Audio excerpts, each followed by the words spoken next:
প্রথা বিরোধী বলতে আমি যা বুঝি তা হচ্ছে গত 4000 বছর ধরে যে বিশ্বাসগুলো, যে বিধিবিধানগুলো আমাদের উপর চাপিয়ে দিয়েছে এবং যেগুলোকে সত্য, ধ্রুব, অবশ্য মান্য বলে আমাদের বিশ্বাস করতে বলা হয়, এগুলো কিন্তু আমি গ্রহণ করি। সেটা ধর্মের ক্ষেত্রে তো বিন্দুমাত্র গ্রহণ করিনি, সমাজের ক্ষেত্রে গ্রহণ করিনি, এবং কি বলে যে সাহিত্য, যে কবিতার যে প্রথাগত রূপ, সেই প্রথাগত রূপ আমি উপভোগ করি, কিন্তু আমি প্রথাগত রূপের কবিতা সৃষ্টি করতে চাইনি।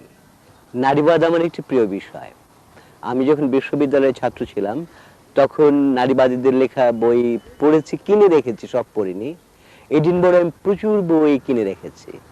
পরে আমি তো এ নিয়ে বই লিখেছি, যেটি নানাভাবেই সাড়া জাগিয়েছে, নিষিদ্ধ হয়েছিল।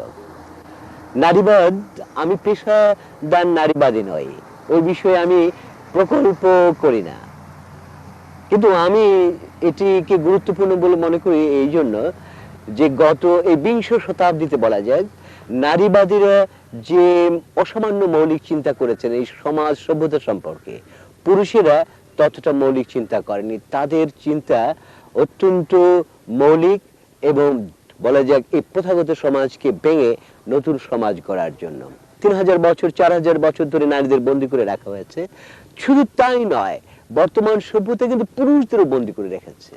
বর্তমান সমাজ ব্যবস্থা যা পৃথিবী জুড়ে চলছে, এই ধর্ম, এই সমাজ এবং সমাজের অজস্র বিধিবিধান, অজস্র আনুষ্ঠানিকতা, এগুলো নারীকে তো বন্দী করেছে, পুরুষকেও স্বাধীন করেনি।